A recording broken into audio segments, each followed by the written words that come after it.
I know it's probably not a good comparison to make, but like over here in America, their response to COVID, a lot of people were receptive at the start, like sort of March through July, August last year. They said, hey, we'll do what we need to do in a relative sense. They like Yeah. everyone I saw had masks on. Everyone was social distancing.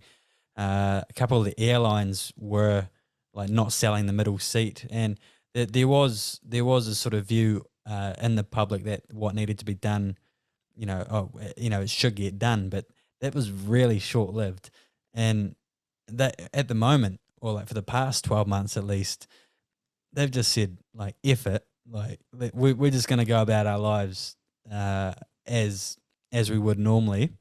And this week they've got college football back, and there's crowds of 100 to 120,000 people turning up.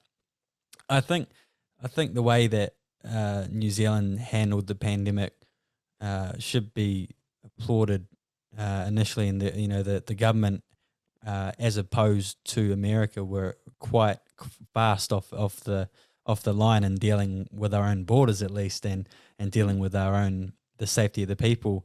I think, as you mentioned, the surprises that COVID would sort of have present themselves. Mm. This current government might experience some drawback if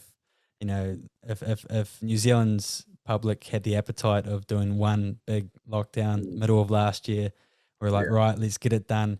And then now it's Well, we almost had like, all sorts of advantages, Sam, didn't we? yeah, We're absolutely surrounded by sea. We've got 2 or 3 points of entry.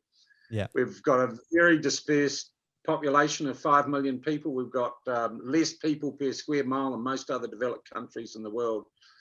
We are, believe it or not, a pretty homogenous and unified society.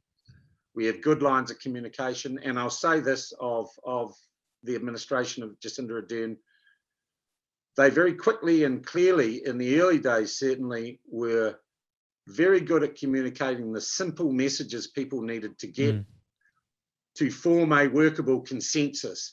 mm-hmm. In fact, when you look back now, much of what they did and asked New Zealand to do, they had no legal right to, and they had to go and change a whole lot of laws to actually say, if we have another lockdown, we can legally enforce it.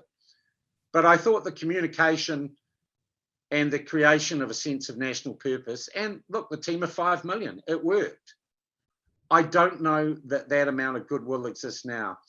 And look, as for the states, I often say this, and I've got a lot of friends, and I see people on Twitter. People have been obsessed by American politics in this country and around the world for years, ever since Trump, probably ever since Clinton, actually, and Lewinsky.